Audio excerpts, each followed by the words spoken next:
Guys कभी ऐसे preposition हमें देखने को मिल जाते हैं जो बहुत ही ट्रिकी होते हैं, जैसे कि with, by, from, of, since, for, दो। ये 7 जो प्रेपोजिशन है, इन सब का हिंदी मीनिंग से होता है। इसीलिए स्टूडेंट कंफ्यूज हो जाते हैं कि किस जगह पे हम किसका यूज करें। इससे पहले जो मैंने लाइव क्लास प्रैक्टिस करवाया था प्रेपोजिशन की, उसमें मैंने देखा था कि से की जगह पे मैंने ऑफ का यूज किया था, तो स्टूडेंट कंफ्यूज हो गए थे कि यहाँ पर ऑफ का यूज क्यों होगा। वो फ्रॉम का यूज बता रहे थे कि से के लिए फ्रॉम का यूज करेंगे, लेकिन से के लिए ऑफ का भी तो यूज होता है। तो आज मैं वही चीज आप लोगों को कवर करवाने के लिए आई हूँ कि किसका जगह पर कब क्या यूज किया जाता है और किस तरह यूज किया जाता है, ये आपको समझ में आ जाए। क्योंकि ये वैसे प्रेपोजिशन है जिनका यूज हम अपनी डे टू डे कॉन्वर्सेशन में बहुत ही बार करते हैं, लेकिन हमें पता नहीं होते कि कहां पर किसका यूज करना है। So let's start the video. सबसे पहला जो हमारा प्रेपोजिशन है वो है विद। विद का हिंदी मीनिंग होता है से, लेकिन ये कब यूज होता है?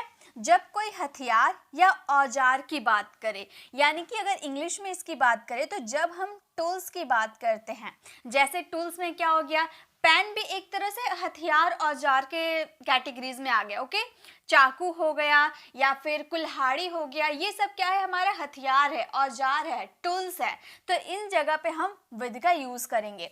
एग्जाम्पल देखिए, मैंने पेन से पत्र लिखा, तो यहाँ पे से आ रहा ना, आपके सेंटेंस में से आ रहा है, लेकिन यहाँ पर आप पेन से लिख रहे हैं, यानी कि किसी टूल्स की बात आप कर रहे हो। तो इस सेंटेंसेस में आपको विद का यूज करना है। तो इस सेंटेंसेस को आप बोलोगे I wrote a letter with the pen। ठीक है, तो यहाँ पे हमारा सेंटेंस क्या था, किसी टूल से लिखने की बात कर रहे थे। यहाँ जो पेन है ये एक तरह से टूल्स है, तो इसीलिए हम लोगों ने यहाँ पर विद का यूज किया। I wrote a letter with the pen. देखिए, मैं यहाँ पर हमेशा जो भी मैं लेकर आती हूँ, जो भी वीडियो रहते हैं, उसमें मैं 2 सेंटेंसेस आपको देती हूँ। 2 सेंटेंसेस देने के पीछे एक रीजन होता है।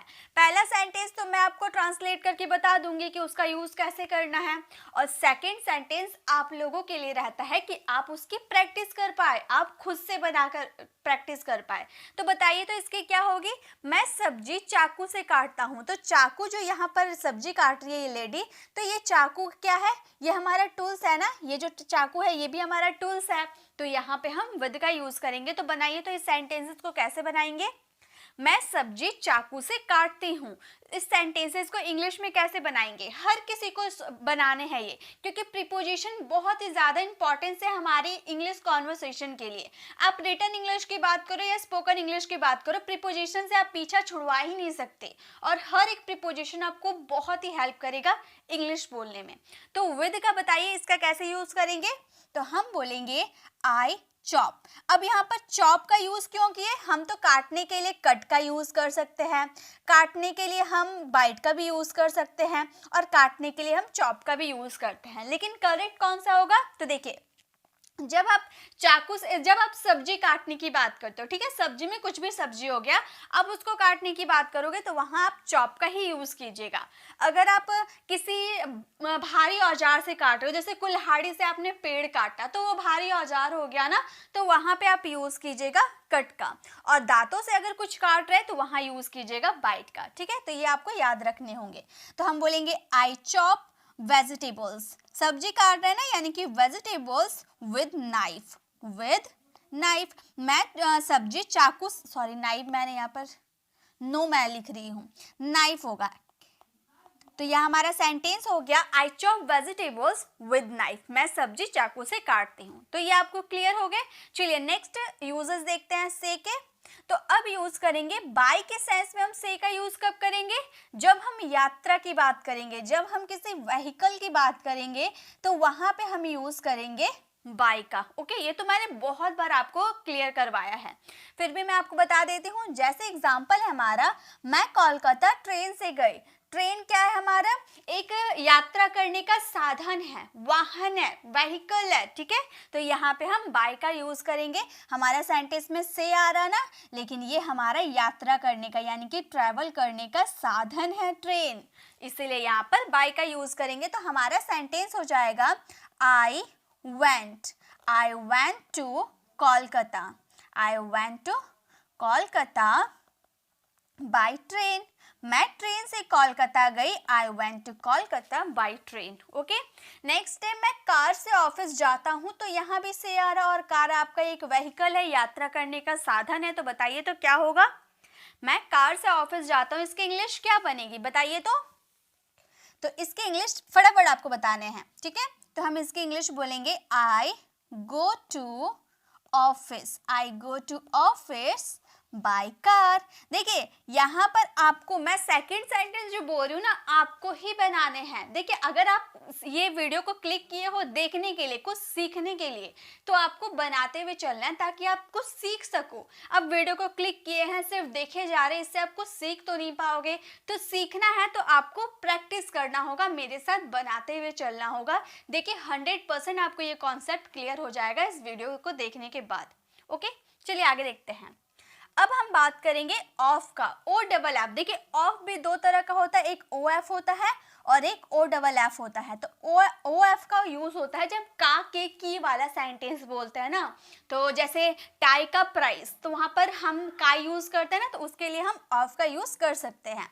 लेकिन ये ऑफ का यूज करेंगे से के सेंस में, गति के साथ अलग होना, यानी कि किसी चीज से अलग हो जाना, और मोशन के साथ, गति के साथ यानी कि मोशन के साथ कोई चीज अलग हो जाता है, तो वहां पे ऑफ का यूज करते हैं, ओ डबल एफ। एग्जाम्पल देखिए, पेड़ से आम गिरा। यहाँ पे आपको ये पेड़ दिख रहा है।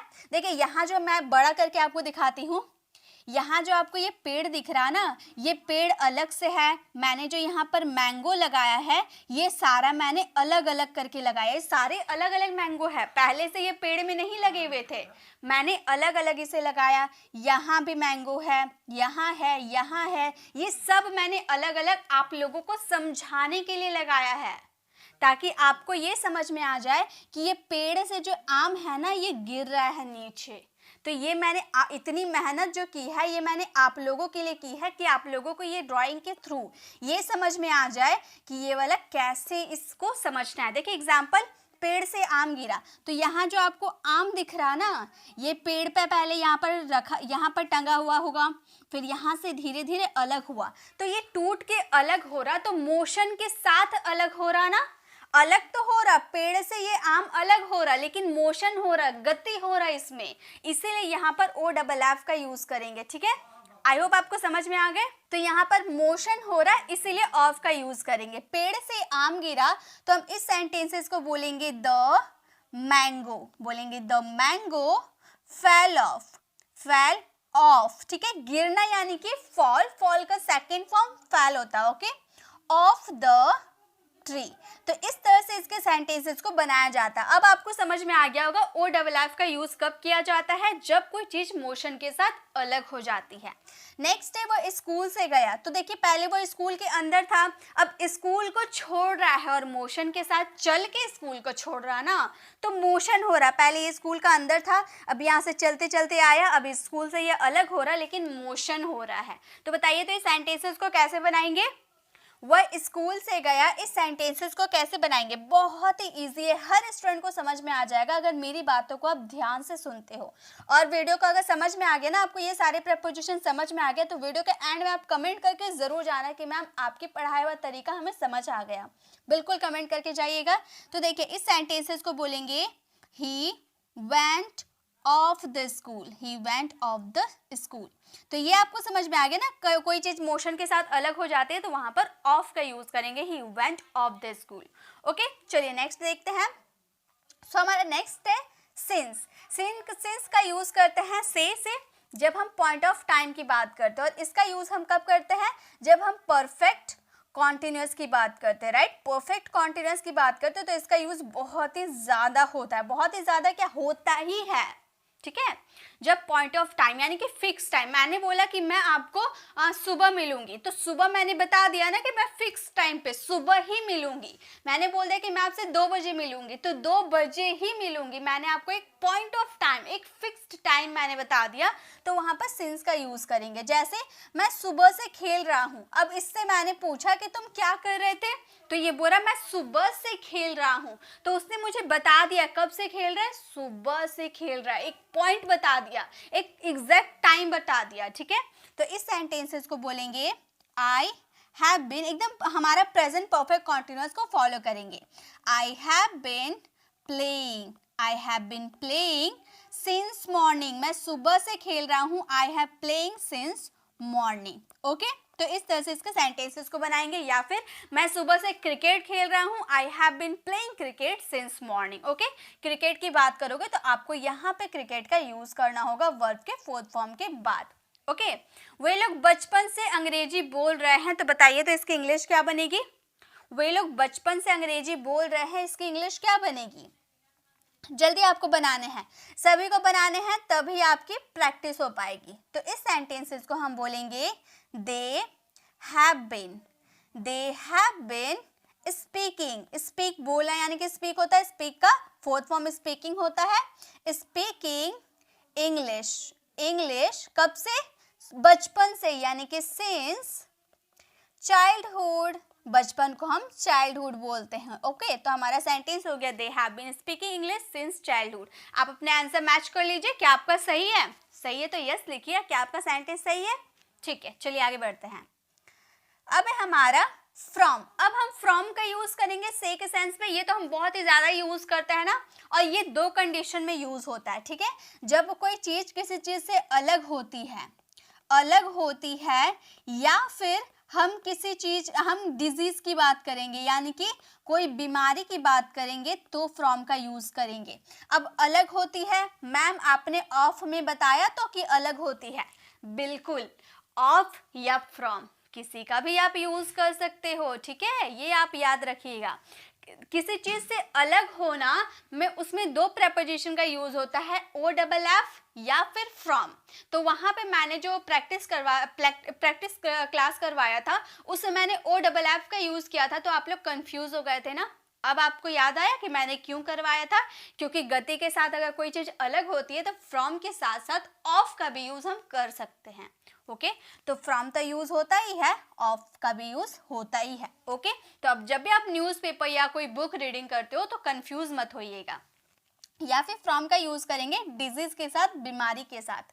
वह कैंसर से पीड़ित है, तो उसे कैंसर बीमारी है, डिजीज है, तो क्या यूज करेंगे? हम बोलेंगे he is suffering, he is suffering from cancer, he is suffering from cancer. वह कैंसर से पीड़ित है। ठीक है, मतलब सफर कर रहा है कैंसर से। नेक्स्ट है वह दिल्ली से आ रहा है, इसकी इंग्लिश बनाइए तो। ज्यादातर हम कोई देश से अलग होता है ना, कोई सिटी से, दिल्ली से आ रहा है, मुंबई से आ रहा है, कोलकाता से आ रहा है, आसाम से आ रहा है, मतलब कोई कहीं से आने की बात करते हैं ना, तो वहां पे हम ज्यादातर फ्रॉम का यूज करते हैं, वही बेस्ट होता है हमारा। लेकिन अगर कोई पेड़ से कोई चीज, पत्ता अलग हो रहा है, आम अलग हो रहा है, कोई भी फल अलग हो रहा है, तो वहां पे आप, या फिर कोई बच्चा छत से कूद गया, तो छत की सतह को छोड़कर कूद गया ना, अलग हो रहा, तो वहां पे ज्यादा बेस्ट आपका ऑफ रहेगा। ओके, जो बताइए दिल्ली से आ रहा है, इसकी इंग्लिश क्या बनेगी? हम बोलेंगे he is coming, he is coming from Delhi, from Delhi, he is coming from Delhi, वह दिल्ली से आ रहा है। इस तरह से बनाएंगे। ओके, चलिए नेक्स्ट देखते हैं।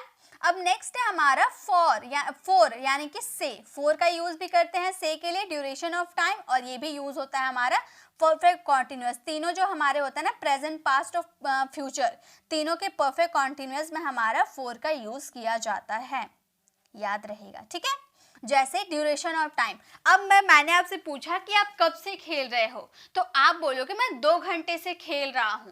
तो 2 घंटे पहले कितने बज रहे थे? मेरे पास घड़ी नहीं है, मैं घड़ी नहीं देख सकती कि कहाँ पे घड़ी है, कितना बज रहा है, तो मुझे अभी टाइम नहीं पता है। और आप अब मुझे बोल दोगे कि मैं 2 घंटे से खेल रहा हूँ, तो क्या मैं पता कर पाऊंगी 2 घंटे पहले कितने बज रहे थे? मैं नहीं पता कर पाऊंगी, मैं कैलकुलेट ही नहीं कर पाऊंगी, तो वहां पे मैं यूज कर दूंगी 4 का।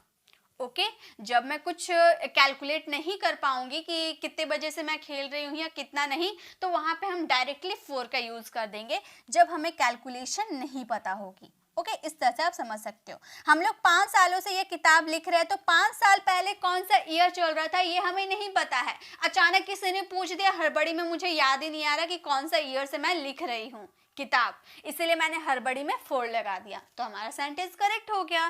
तो इस सेंटेंसेस को हम बोलेंगे we have been writing. We have been writing this book. We have been writing this book 4-5 years. 4 लगाएंगे, क्यों? क्योंकि हम कैलकुलेट नहीं कर पाएंगे ना कि 5 साल पहले कौन सा ईयर चल रहा था. ओके, नेक्स्ट है, वह 2 घंटे से मेरा इंतजार कर रहा है. इसकी इंग्लिश क्या बनेगी? फटाफट आपको बनाने हैं. वह 2 घंटे से मेरा इंतजार कर रहा है. इसकी इंग्लिश क्या बनेगी?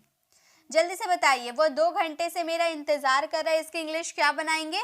आपको बनाते हुए चलना है.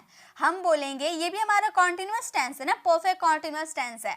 हम बोलेंगे he has been waiting. He has been waiting for me. He has been waiting for me. वह मेरा इंतजार कर रहा है. कब से? 2 घंटे से. तो 2 घंटे पहले कितने बज रहे थे मुझे पता नहीं है, इसलिए मैंने वहां क्या लगा दिया? 2 hours. 2 hours. 2 घंटा, यानी कि लगभग 2 घंटा से. ओके, चलिए आगे चल देखते हैं. और से का लास्ट हमारा यूजेस है थ्रू. थ्रू यानी कि कोई एक जगह से दूसरी जगह जाना. यहाँ पे हम यूज करते हैं थ्रू का. ओके, जैसे कि मान लीजिए ये एक पाइप है. ओके, अब यहाँ पर एक बेबी है, वो यहाँ से अंदर से जा रहा इधर आ रहा, मतलब इधर से इधर गया. उस सेंस में हम यूज करेंगे थ्रू का. वही सेंस में थ्रू का यूज किया जाता है. अब देखिए, सॉरी यहाँ पे गलत लिखा हुआ है. ठीक है, एक जगह से दूसरी जगह जाना, वहां पे हम थ्रू का यूज करते हैं. एग्जाम्पल देखिए, एक कार टनल से गया, तो यहाँ भी से आया ना. लेकिन टनल कैसा होता है? एक ऐसा सा बंद गुफा जैसा एक टनल होता है ना. एक टनल ऐसे होता है ना. मान लीजिए, रुकिए मैं अच्छे से बता देती हूँ. मान लीजिए ये गलत है. ठीक है, मान लीजिए टनल एक ऐसा टनल है. ओके, टनल यानी कि जैसे गुफा जैसा होता है ना, वहां से अंदर ट्रेन अंदर से जाती है या फिर कार अंदर जाता है. और यहाँ पे एक कार है. अब कार क्या करेगी? टनल से इस पार से उस पार जाएगी. तो यही हम कहना चाहते हैं कि एक कार टनल से गया, तो यहाँ यूज करेंगे हम a car went. A car went through the tunnel. और यहाँ पर और एक चीज जो हमारा दिमाग खराब कर देता है, वो है अक्रॉस. अक्रॉस और थ्रू, ये हमारे बहुत ही ज़्यादा दिमाग खराब कर देते हैं, क्योंकि यहाँ से यहाँ जाने के सेंस में भी हम अक्रॉस का यूज़ करते हैं और ये भी से का सेंस ही देता है. ठीक है, दोनों का यूज़ यहाँ से वहाँ जाने के लिए करते हैं, लेकिन दोनों में फ़र्क क्या है?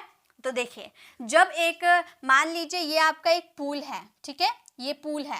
अब बाहर नदी के ऊपर पूल है, तो क्या आसपास से वो पूल घिरा हुआ है? नहीं, ये पूरा खुला एरिया है. ये पूरा खुला एरिया है. ठीक है, और खुले एरिया में आप इस पार से उस पार अगर जाओगे तो वहाँ क्रॉस का यूज करोगे. लेकिन ये जो टनल है, ये इनक्लोज्ड एरिया है, और इनक्लोज्ड एरिया से इधर से उधर जाओगे तो वहाँ पर थ्रू का यूज करेंगे. याद रहना चाहिए, मेरी बातों के एकदम ध्यान दीजिए. ठीक है, कि जब आप खुले एरिया में इससे इस पार से उस पार जाते हो, खुला एरिया, पूरा खुला एरिया है, इस पार से उस पार गए तो क्रॉस का यूज करेंगे, और बंद एरिया में इस पार से उस पार गए तो वहां पर थ्रू का यूज करेंगे. आई होप समझ में आ गया. बताइए तो, समझ में आ गया ना? यस लिखिए, समझ में आ गया तो यस लिखिए, ताकि मुझे पता चल पाए कि आपको समझ में आ गया. चलिए नेक्स्ट है, गेंद खिड़की के पार चली गई. गेंद खिड़की से पार चली गई, या फिर खिड़की के या खिड़की से, बात एक ही है ना, से भी आ सकता है. गेंद खिड़की से पार चली गई. यहाँ पे आपको बॉल दिख रहा है. यहाँ भी जानते हो, मैंने एक विंडो लिया है, अलग से मैंने विंडो लिया है, अलग से मैंने बॉल लिया है, और यहाँ पर एरो करके मैंने दिखाया ताकि आपको ये समझ में आ जाए कि ये बॉल जो है ना, खिड़की के इस पार से उस पार जाएगी. इतनी मेहनत मैंने सिर्फ आप लोगों को समझाने के लिए किया है. तो ये बॉल जो है, मैं यहाँ से मारूंगी तो बॉल इस तरफ से उस तरफ जाएगा. तो ये जो विंडो है एक इनक्लोज्ड एरिया है, और इनक्लोज्ड एरिया से इस पार से उस पार अगर कोई चीज जाती है तो वहां पे यूज करेंगे थ्रू का. यही तो मैं आपको समझाने की कोशिश कर रही थी. तो बनाइए तो, कैसे बनाएंगे? हम इस सेंटेंसेस को बोलेंगे, the ball went. The ball went through. The ball went through the window. The window, गेंद खिड़की से पार चली गई. The ball went through the window. Okay, मतलब कोई इनक्लोज्ड एरिया से. ओके, यहाँ पे मैं लिख देती हूँ, इनक्लोज्ड एरिया की बात करें, इनक्लोज्ड एरिया से उस पार से इस पार जाती है तो वहां पे आप यूज कीजिएगा थ्रू का।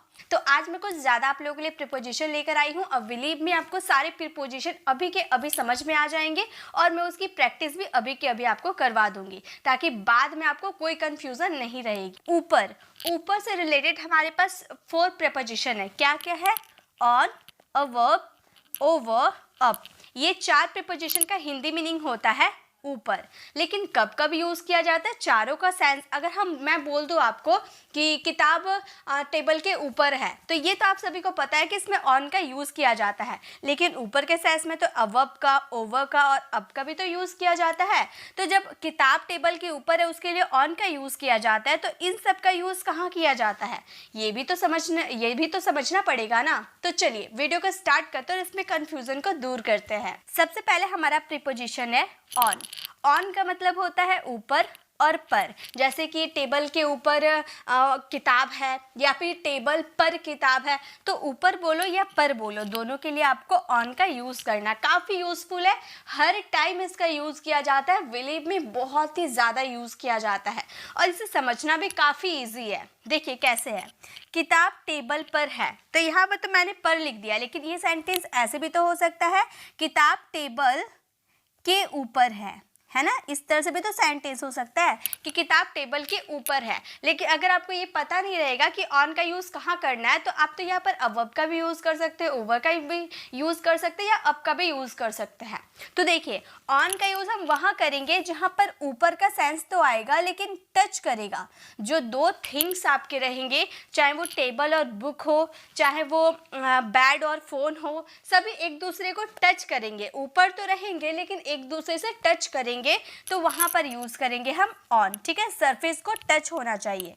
जैसे कि किताब टेबल के ऊपर है, तो यहाँ पर आपको टेबल दिख रहा है और उसके ऊपर किताब रखी हुई है, तो सब देखिए सतह को टच कर रही है ना, सरफेस को टच कर रही है, यानी कि इसमें ऑन का यूज करेंगे और ये हमारा सेंटेंस हो जाएगा the book is on the table. देखिए अभी आपको लग रहा है कि ये सब तो इजी है, लेकिन काफ़ी सारे मैं ऐसे प्रेपोजिशन बताऊंगी जिसमें काफ़ी कंफ्यूजन होती है। ठीक है, तो ये हो गया the book is on the table, किताब टेबल के ऊपर है। नेक्स्ट सेंटेंस आप लोगों के लिए है, मेरे साथ आप लोग बनाते हुए प्रैक्टिस कीजिएगा तो आपकी क्लियर हो जाएगी।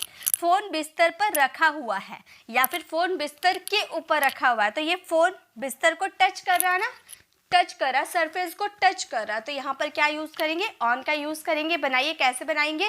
आपको मेरे साथ बनाते हुए चलना है, आपकी प्रैक्टिस हो जाएगी और बिलीव में आपको फिर दोबारा से प्रैक्टिस करने की ज़रूरत नहीं पड़ेगी। अभी के अभी सारे कन्फ्यूज़न मैं क्लियर कर दूँगी। तो फ़ोन बिस्तर पर रखा हुआ है, इस सेंटेंसेस को हम बनाएंगे द फोन हैज़ केप्ट, रखा है यानी कि रखने का काम कंप्लीट हो गया है, राइट। और कंप्लीट हो जाता है तो वहाँ हैज़ हैव के साथ वर्ब की थर्ड फॉर्म लगती है, यानी कि हैज़ हैव और केप्ट जो है वर्ब की थर्ड फॉर्म है। ठीक है, ऑन द बेड, किस पे रखी हुई है? बेड पे रखी हुई ना, इसलिए ऑन द बेड। तो the phone has kept on the bed. यहाँ पे अगर यहाँ पर बुक भी रखी होती तो हम बोलते the book has kept on the bed. तो इस तरह से जो भी चीज़ एक सतह को टच करती हो तो वहाँ पे आप यूज़ कर दीजिएगा ऑन का। ठीक है, तो ये कॉन्सेप्ट थी ऑन की। आई होप आपको ऑन समझ में आ गया। चलिए आगे देखते हैं गाइस। अगर आपको पूरा वीडियो समझ में आ जाता है ना, तो लास्ट में आप कमेंट ज़रूर कीजिएगा कि आपको ये कॉन्सेप्ट क्लियर हो गया और मैंने आपको कैसा समझाया, ये ज़रूर बताइएगा। ठीक है, चलिए आगे देखते हैं। सो नेक्स्ट है हमारे अवर्ब। अवर्ब का मतलब भी होता है ऊपर, लेकिन कब यूज़ होता है? टेबल के ऊपर दीवार पर एक घड़ी है, ये आपको ये पूरा वॉल है यानी कि दीवार है और यहाँ पर टेबल रखी हुई है, यहाँ क्लॉक है। ठीक है, अब मैंने बोला टेबल के ऊपर दीवार पर, टेबल के ऊपर है ना, ये टेबल के ऊपर है, टेबल नीचे है और टेबल के ऊपर ये क्लॉक है और दीवार पे क्लॉक टंगी हुई है, तो दीवार को टच करिए, राइट। ये जो क्लॉक है दीवार को टच करे, यानी कि टच करिए तो ऑन का यूज़ करेंगे।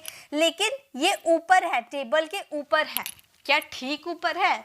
नहीं, मैंने सिर्फ इतना बोला कि ये जो घड़ी है टेबल से ऊपर है, लेकिन टेबल के ठीक ऊपर नहीं है। देखिए साइड में है ना, तो जहाँ पे आप ऊपर की तो बात करते हो लेकिन ठीक ऊपर नहीं होती है, तो वहाँ अबव का यूज़ करेंगे। इसके बाद जब मैं ओवर बता दूंगी ना, तब आपको दोनों का डिफरेंस समझ में आ जाएगा। ठीक है, तो इस सेंटेंसेस को बनाते हैं। टेबल के ऊपर दीवार पर एक घड़ी है, तो हम बोलेंगे there is a clock.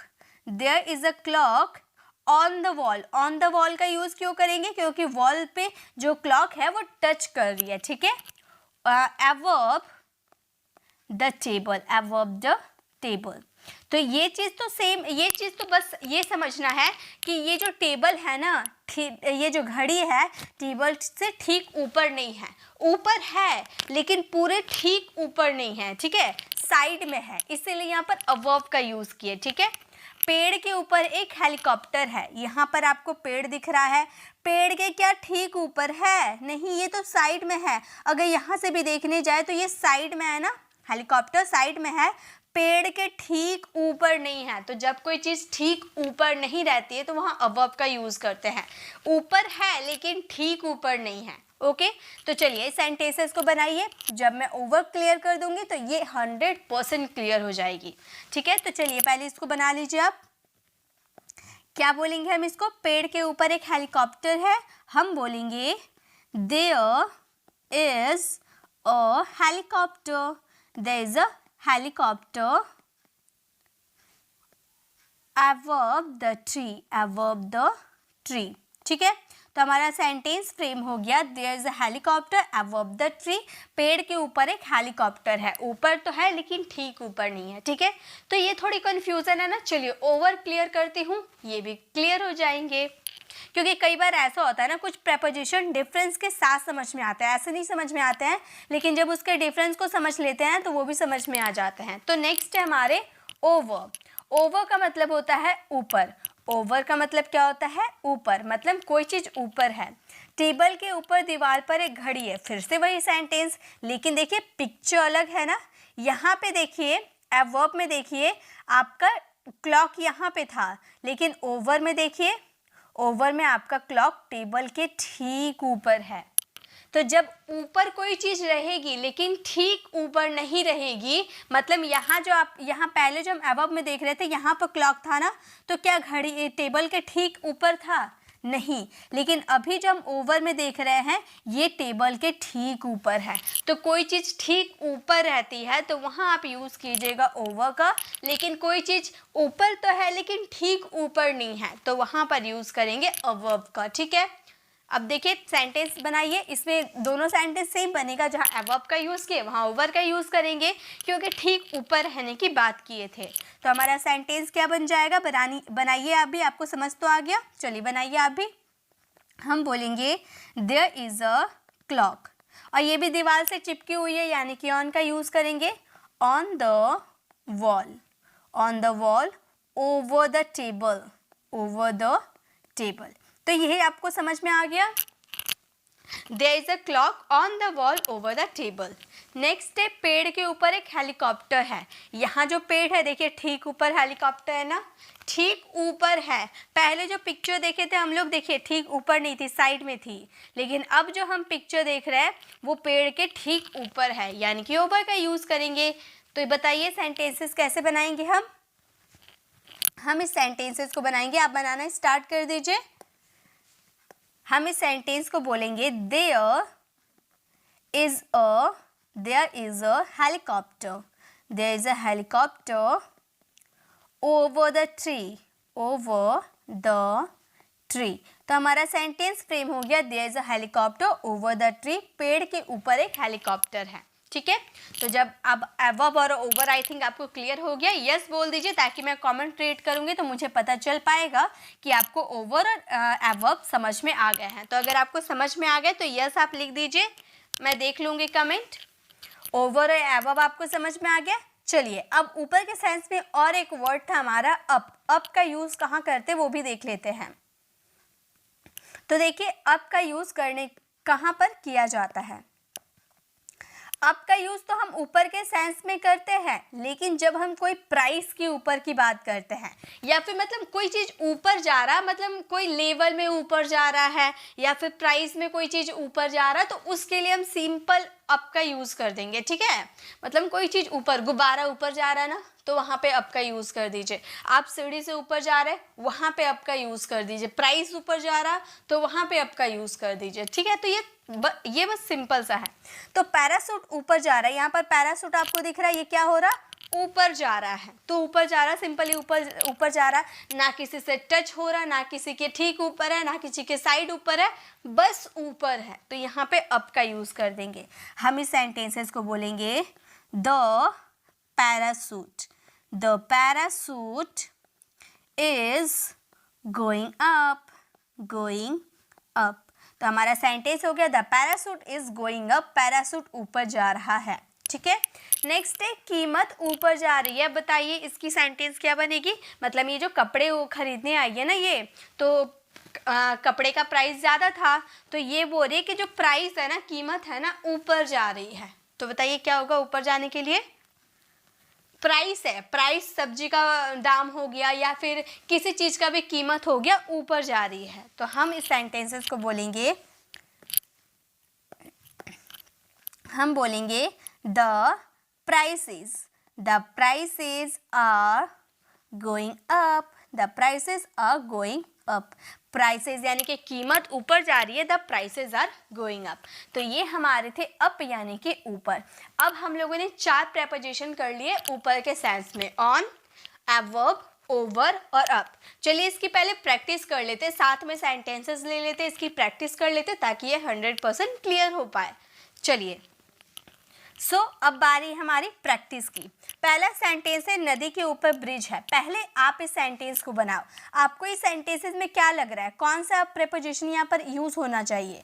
4 preposition है ऊपर के लिए, लेकिन कौन सा प्रेपोजिशन यूज होगा, नदी के ऊपर ब्रिज है, यानी कि नीचे नदी है उसके ऊपर ब्रिज है।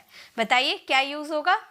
बहुत ही आसान है, अगर आप ध्यान दें तो बहुत ही आसान है। तो इस सेंटेंसेस में देखिए ऊपर, तो नदी के ठीक ऊपर ब्रिज होगी ना, साइड में तो नहीं होगा नदी का, साइड में तो ब्रिज नहीं होगा, नदी का ठीक ऊपर में ब्रिज होगा। जैसे कि यहाँ पे आपकी नदी बह रही है, यहाँ पे आपकी नदी बह रही है, तो इसके ठीक ऊपर में ब्रिज होगा ना, इसे साइड में तो होकर ब्रिज नहीं रहेगा, तो ठीक ऊपर है, यानी कि ओवर का यूज करेंगे। हमारा इस सेंटेंस बन जाएगा देयर इज अ ब्रिज। अब ब्रिज और नदी एक दूसरे को टच भी कर रही है क्या, नहीं कर रही है, तो ऑन का भी यूज नहीं होगा और साइड में नहीं रहेगा। ये जो नदी है, नदी से साइड में तो ब्रिज नहीं रहेगा, तो अबव का भी यूज़ नहीं होगा। ये कोई कीमत वगैरह तो है नहीं जो ऊपर जा रहा है, उसमें भी अप का यूज़ नहीं होगा, तो बचा ओवर। ओवर का यूज़ किया जाता है ऊपर के सेंस में, वो भी ठीक ऊपर के सेंस में। ठीक है, ये हो गया। नेक्स्ट है रोहन टेबल के ऊपर बैठा हुआ है। बताइए, टेबल यानी कि नॉर्मल जो हमारा टेबल होता है ना, इस तरह से, ठीक है, तो इस तरह से जो टेबल होता है उस पे, उसके ऊपर बैठा हुआ है। बताइए कैसे, क्या बनाएंगे, रोहन टेबल के ऊपर बैठा हुआ है, तो हम इस सेंटेंसेस को कैसे बनाएंगे, हम इस सेंटेंसेस में लगाएंगे ऑन। ऑन क्यों लगाएंगे हम इस सेंटेंसेस में, क्योंकि टेबल के ऊपर जब रोहन बैठेगा तो वो सतह को टच करेगा। ठीक है, आप टेबल पे बैठोगे तो आप सतह को टच करोगे ना, टेबल को टच करोगे, तो जब कोई चीज़ सरफेस को टच करती है तो वहाँ पर यूज़ होता है ऑन का। ओके, दाम बढ़ रहे हैं यानी कि प्राइस बढ़ रहे हैं, क्या हम बताएंगे। तो अभी हम लोगों ने देखा ना, कोई चीज़ प्राइस ऊपर जाती है या बढ़ती है, ठीक है, बढ़ रहे हैं या फिर ऊपर जा रहे हैं, बात तो एक ही है। बढ़ रहा मतलब ऊपर ही जा रहा ना, तो वहाँ पे अप का यूज़ करेंगे, तो हमारा सेंटेंस हो जाएगा the prices are going up, the prices are going up. Price मतलब दाम बढ़ रहे हैं, the prices are going up. तो ये हमारे थे 4 प्रेपोजिशन, और हम लोगों ने 4 प्रेपोजिशन का यूज़ करना सीख लिया। क्लियर होगा, एक बार यस बोल दीजिए कि ऊपर के सेंस में जो हम लोगों ने 4 प्रेपोजिशन सीखा वो आपको क्लियर हो गए। तब हम आगे बढ़ेंगे, आगे और क्या कन्फ्यूजन प्रेपोजिशन है वो देखेंगे। ठीक है, एक बार यस लिख दीजिएगा आप लोग अगर समझ में आ गया ऊपर वाला तो। चलिए आगे देखते हैं। नेक्स्ट देखिए, हमारा नेक्स्ट ऊपर हम लोगों ने देख लिया, अब हम लोग नीचे, नीचे में भी वही दिक्कत आती है, ऊपर में तो सीख लिया हम, अब नीचे को छोड़ देंगे तो पता ही नहीं चलेगा। तो नीचे के लिए यूज होता है अंडर, बिलो, बीनीथ, डाउन। ठीक है, अब ये 4 प्रेपोजिशन सीखेंगे। ओके, चलिए आगे नीचे देखते हैं। सबसे पहले हम देखेंगे अंडर का। अंडर का मतलब होता है नीचे, कोई चीज नीचे तो है लेकिन कवर्ड नहीं है, पूरी तरह से कवर्ड नहीं है। ठीक है, मतलब कोई चीज नीचे है। अब यहाँ पर आप बास्केट देख रहे हैं, यानी कि टोकरी देख रहे हैं, टोकरी के नीचे यहाँ बिल्ली का पैर दिख रहा ना, तो ये तो टोकरी के नीचे है लेकिन दिख रही है ना, पूरी तरह से कवर नहीं है टोकरी में, तो दिख रही है। तो टोकरी के नीचे बिल्ली है। तो जब कोई चीज नीचे रहेगी, मान लीजिए यहाँ पर एक टेबल है, ठीक है, यहाँ पर टेबल है और यहाँ पर एक बिल्ली छुपी बैठी हुई है टेबल के नीचे। अब आप बिल्ली को इधर से भी देख सकते हो, पीछे से भी देख सकते हो, साइड से भी देख सकते हो, किधर से भी देख सकते हो ना, टेबल के नीचे है, आप किधर से भी देख सकते हो। तो जब कोई चीज नीचे रहती है, केवल नीचे रहेगी और आप सब तरफ से देख पाओगे उसको, ठीक है, सब तरफ से देख पाओगे, तो वहां पे हम यूज करेंगे अंडर का। देखिए कैसे सेंटेंस बनाएंगे, टोकरी के नीचे बिल्ली है तो हम इस सेंटेंसेस को बोलेंगे There is a cat. There is a cat under the basket. Under the basket. There is a cat under the basket. मतलब टोकरी के नीचे बिल्ली है। ठीक है, नेक्स्ट है वह मेरे नीचे काम करता है। तो ये जो लड़का है ना, मेरे नीचे काम करता है, यानी कि मान लो मैं बॉस हो गई और ये मेरा एम्प्लॉय हो गया, तो ये तो मेरे अंडर में काम करेगा ना, नीचे में काम करेगा। तो यहाँ भी आप नीचे के सेंस में कर रहे हैं, लेकिन क्या कवर होके काम कर रहा, कवर नहीं है, हम देख पा रहे हैं, लेकिन वो मुझसे औहदा में नीचे में काम कर रहा है, तो वहाँ पे हम अंडर का यूज़ करेंगे। तो यहाँ पे हमारा सेंटेंस बन जाएगा, हम बोलेंगे ही। आप बनाइए मेरे साथ, आप बनाते हुए चलिए, बनाइए। क्या हम बनाएंगे सेंटेंसेस को, हम बोलेंगे ही वर्क्स। ये हमारा प्रेजेंट सिंपल का सेंटेंस है, he works under me. Under मी मतलब वो मेरे नीचे काम करता है, यानी कि वो मेरा जो पोजीशन है उससे ऊपर में है, वो मुझसे नीचे काम करता है। ओके, तो कोई चीज़ नीचे की बात करते हो लेकिन वो फुल्ली कवर्ड नहीं होता है, तो वहाँ पे हम अंडर का यूज़ करेंगे। चलिए आगे देखते हैं, आगे प्रीपोजिशन क्या है हमारे। सो नेक्स्ट प्रीपोजिशन है हमारा बिलो। बिलो का यूज़ करते हैं नीचे के सेंस में। देखिए बिलो का यूज़ नीचे के सेंस में होता है, लेकिन ध्यान से सुनिएगा कब कब होता है। ठीक है, देखिए पहला तो घड़ी के नीचे टेबल है, घड़ी के नीचे टेबल है, यहाँ पे घड़ी है, घड़ी के नीचे टेबल है। देखिए ये वाला बिलो और अंडर में क्या डिफरेंस है ये भी मैं आपको बताऊंगी। ठीक है, तो पहले देखिए ये घड़ी है ऊपर में, नीचे में टेबल है, तो घड़ी के नीचे टेबल है तो क्या ठीक नीचे है। जैसा आपने ओवर और एवर्ब में देखा था ना, एवर्ब का ऑपोजिट बिलो होता है।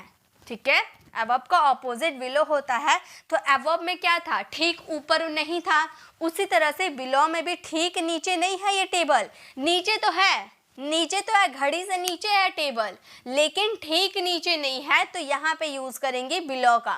लेकिन जो अंडर है ना, इसमें देखिए अलग चीज है। मान लीजिए यहाँ पे आपका टेबल है, ठीक है, और ये जो क्लॉक रहेगा ना, घड़ी रहेगा ना, ये ठीक ऊपर रहेगा।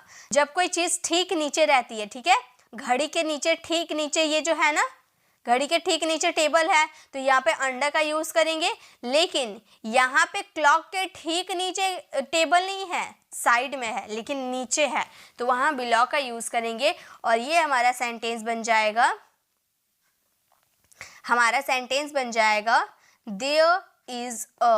There is a table.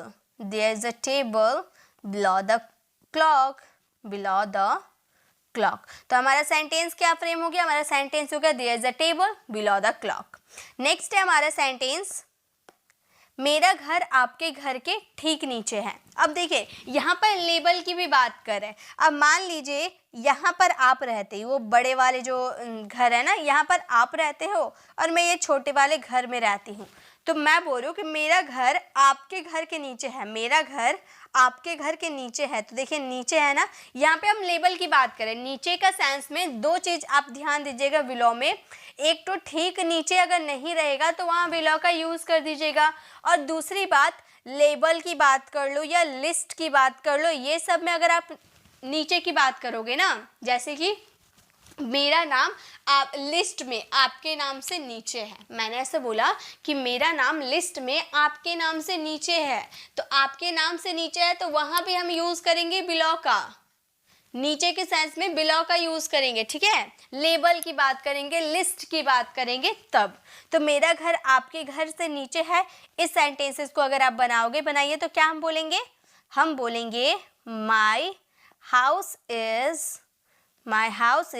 Below, my house is below your house.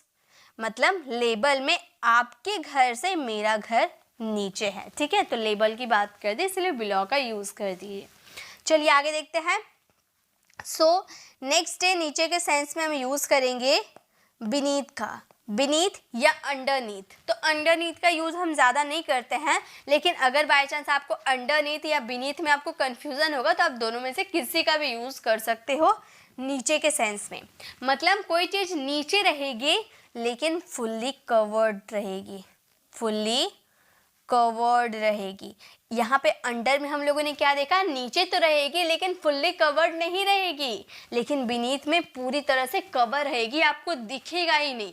मान लो आपने रात में घर में ताला लगाया और आपने जो चाबी थी पिलो के नीचे रख दिया, अब आपने पिलो का नीचे रख दिया चाबी, उसके ऊपर से पिलो रख दिया, तो क्या आपको साइड से किधर से भी आप देखोगे तो आपको चाबी नजर आएगा? नहीं, क्योंकि आपने तकिए के नीचे रख दिया तो वो पूरी तरह से कवर हो गया, वो जो चाबी है पूरी तरह से कवर हो गया, तो आप देख नहीं पाओगे, तो वहाँ पर यूज़ करेंगे बीनीथ का, ठीक है। और अगर आप देख पाओगे तो वहाँ यूज़ करेंगे अंडर का। तो मेरी चाबियाँ तकिए के नीचे है, आपने यहाँ तकिया के नीचे चाबी रख दिया, यहाँ पर मैंने चाबी रखा है लेकिन आपको दिख रहा क्या? मैंने चाबी रखा है, आपको दिख रहा क्या? नहीं दिख रहा, इसलिए बीनीथ का यूज़ करेंगे। हम इस सेंटेंसेस को बोलेंगे, सॉरी देयर का यूज़ नहीं करेंगे, यहाँ तो सब्जेक्ट के बारे में बताया, मेरी चाबियाँ यानी कि माई कीज़, हम बोलेंगे my keys are beneath the pillow. तो हमारा सेंटेंस क्या फ्रेम हो गया? हमारा सेंटेंस हो गया my keys are beneath the pillow. Next क्या है? नेक्स्ट है हमारे मेरे पैसे चादर के नीचे है। अब ये चादर जो है इसके नीचे मैंने पैसे छुपा के रखे हैं, तो क्या आपको दिख रहा है? आपको दिख रहा है कि मैंने कहाँ पर पैसे रखे हैं? नहीं ना दिख रहा है, लेकिन मैंने पैसे रखे हैं, ठीक है।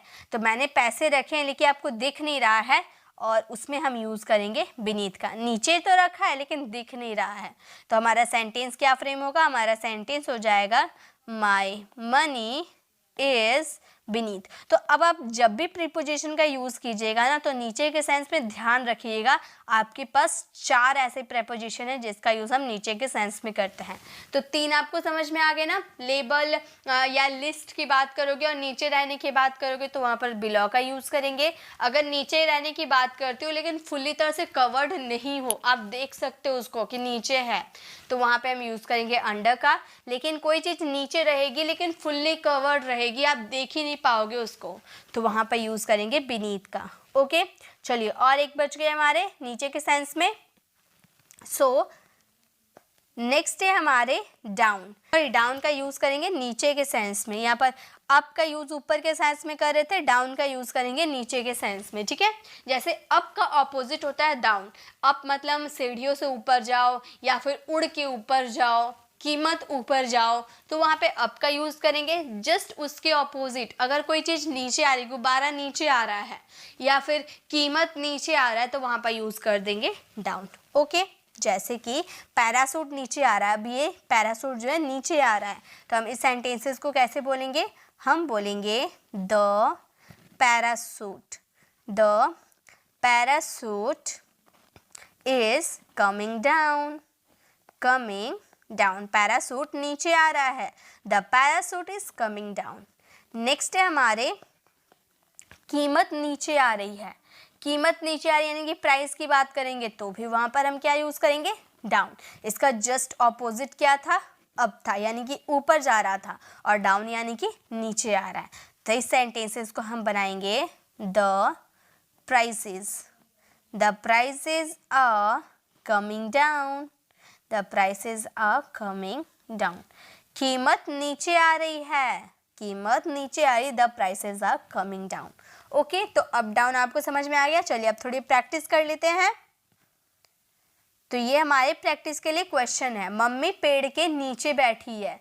तो अब बताइए इसमें क्या यूज करेंगे। 4 हमारे पास प्रेपोजिशन है, डाउन, बीनीथ, बिलो और अंडर। इसमें से क्या यूज होगा, मम्मी पेड़ के नीचे बैठी है, इसमें क्या यूज होगा। इसमें पेड़ के नीचे तो बैठी है, लेकिन हम देख सकते हैं ना मम्मी को, पेड़ के नीचे बैठी हुई है लेकिन हम मम्मी को देख सकते हैं, वो फुल्ली कवर्ड नहीं है, तो वहाँ पे हम यूज करेंगे अंडर का।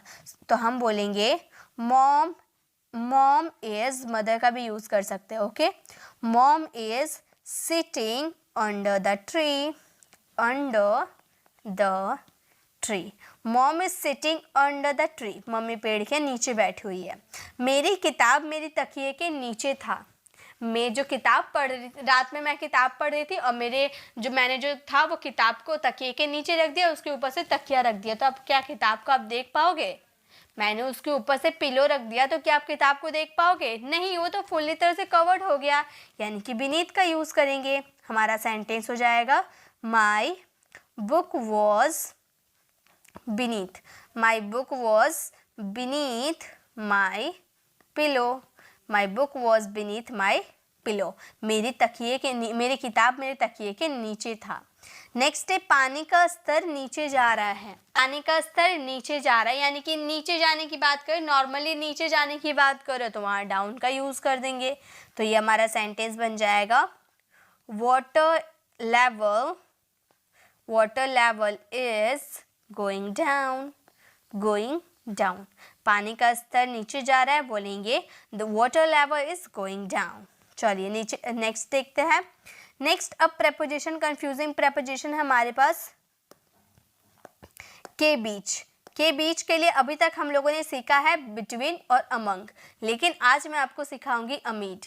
बिटवीन, अमंग या अमीड, क्या कंफ्यूजन है, अमीड बोलो या अमीड्स बोलो, अमीड बोलो या अमीड्स बोलो, अमंग बोलो या फिर अमंगस्ट बोलो, बात एक ही है, ठीक है, दोनों का मतलब एक ही होता है। ओके, चलिए प्रैक्टिस कर, इसके कॉन्सेप्ट को समझते हैं, क्या किसमें क्या यूज़ होता है। सबसे पहले बिटवीन, आप सभी जानते हो बिटवीन का यूज़ कहाँ किया जाता है, जब दो वस्तुओं के बीच में रहने की बात करते हैं तो वहाँ पर बिटवीन का यूज़ होता है। तो देखिए, मैं रिया और टीना के बीच में खड़ी हूँ, तो ये रिया है, ये टीना है, रिया टीना के बीच में मैं हूँ, तो दो लड़कियों के बीच में मैं हूँ, दो व्यक्तियों के बीच में मैं हूँ, यानी कि बिटवीन का यूज़ करेंगे। तो हम यहाँ बोलेंगे I am standing between Riya and Tina. तो ये यहाँ पे अब हमारे नेक्स्ट है अमंगस्ट।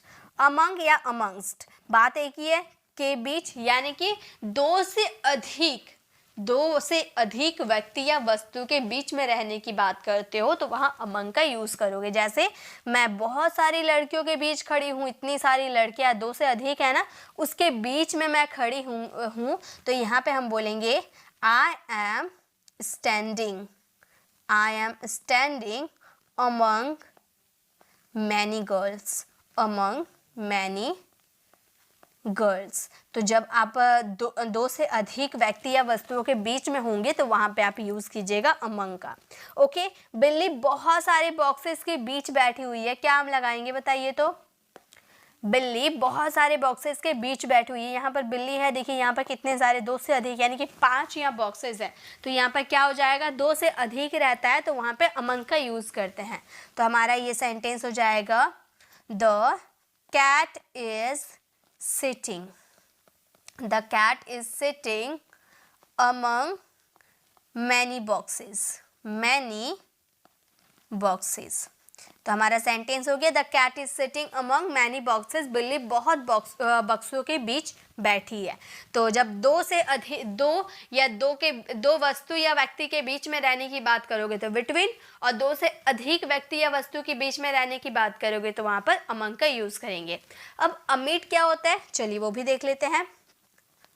अमीट का मतलब होता है के बीच, अमीट का मतलब होता है के बीच, लेकिन यहाँ पर सिचुएशन, परिस्थिति की बात करेंगे। आप परिस्थिति मतलब कोई प्रॉब्लम के बीच में आप फंस जाते हो ना, किसी ट्रैफिक के बीच में फंस जाते हो, वहां पर हम ना वस्तु की बात कर रहे हैं ना व्यक्ति की बात कर रहे हैं, ठीक है।